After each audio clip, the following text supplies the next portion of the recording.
Hey everybody, welcome back to RPG Imagining. So I got a package in the mail today. It says from Chaosium Incorporated, but I know that this is actually POD from Lulu. And so I wanted to open this on camera because I had not done a lot of RuneQuest stuff on the channel in a while. And I thought that this might be a good opportunity because I had been, eyeing, what of the POD. A lot of POD has come up for sale from old stuff from Chaosium. And so I wanted to order some of that POD because I am interested in a lot of classic RuneQuest supplements. And let's just go ahead and bust this open and see what I got. I ordered 3 items here. This is all POD.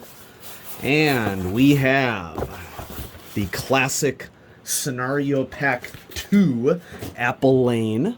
And so in the modern Game Masters pack for RuneQuest that came out a couple years ago, there's a return to Apple Lane scenario, and so I wanted to go back to the classic scenario right here.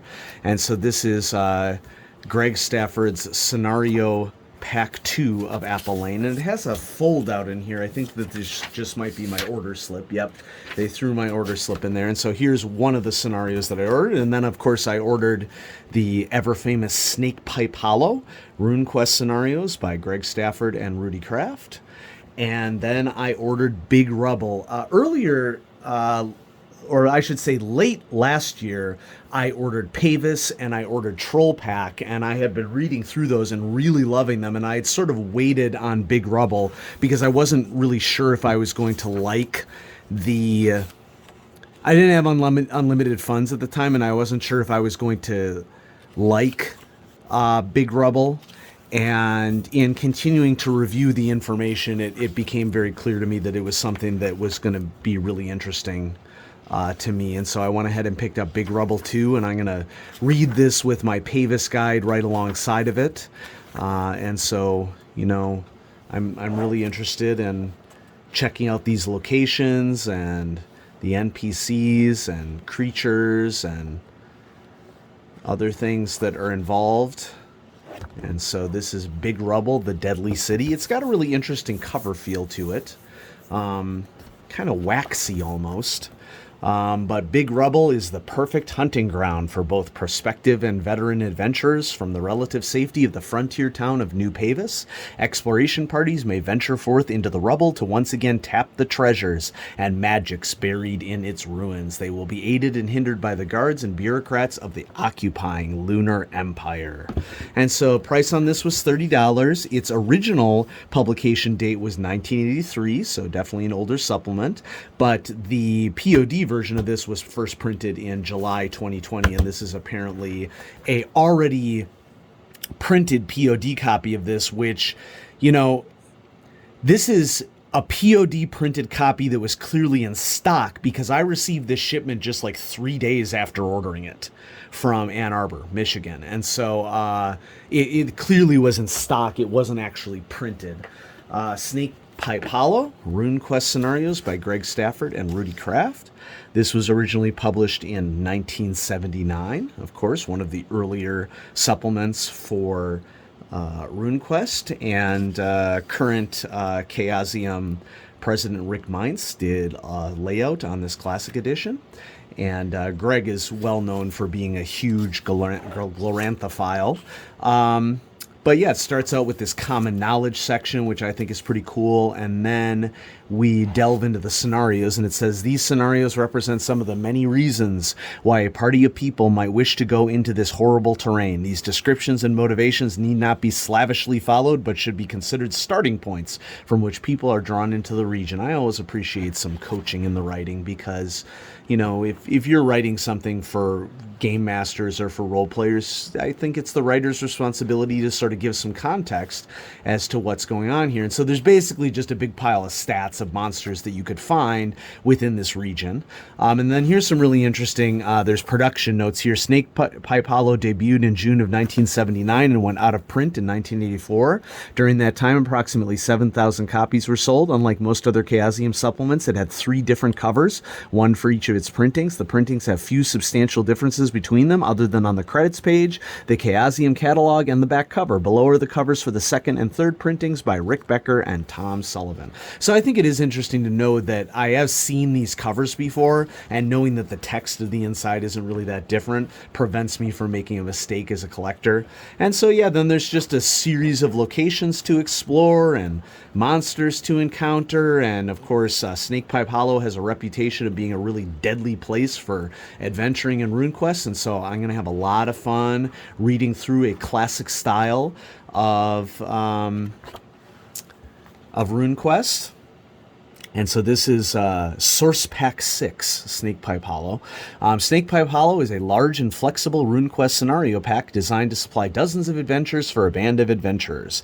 8 starting points supply different motives and rationales for expeditions. That's cool. As well as necessary non-player character statistics. A wilderness encounter section provides background data, a map of the Hollow, NPC stats for a variety of individuals and parties roaming in or passing through the area, and extensive notes on the intent or motivation of the beings, which is a huge positive for RuneQuest and what RuneQuest started doing way earlier than a lot of fantasy RPGs. The underground adventures are divided into 3 interlocking lengthy caverns, each of which will require more than one expedition to thoroughly explore. So here we're sort of getting more into the dungeoneering, dungeon exploration of early RPGs.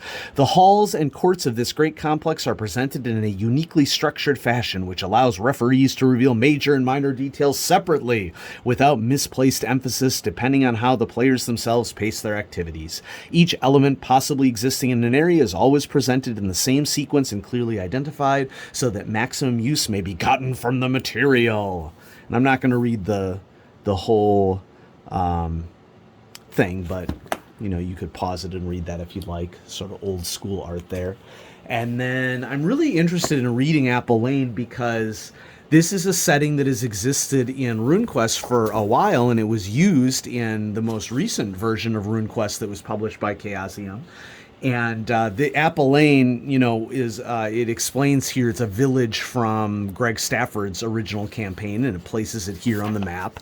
And there's basically a very similar layout of the original map of Apple Lane and the modern version of it, and many of these NPCs that are described in Apple Lane are also present in the modern version, but they added some additional NPCs as well. Like there is a duck that we had great fun with, in which we were, when we were playing Return to Apple Lane with my group, we had much fun interacting with the duck, who I sort of played off as like a New Yorker, and then we have detailed locations. Some of these I think are far more detailed than what's in the modern Return to Apple Lane, but I like that because that just lends some more depth to the old scenarios. It's not like the old scenario has been completely invalidated by modern material. And so I will have a lot of fun reading through this as well. And so I don't know how much more old RuneQuest stuff I'm going to get, because I already have way more RuneQuest than I will ever be able to play. And, quarantine has not been good to our play group, and we've sort of hunkered down and done Call of Cthulhu digitally during this time.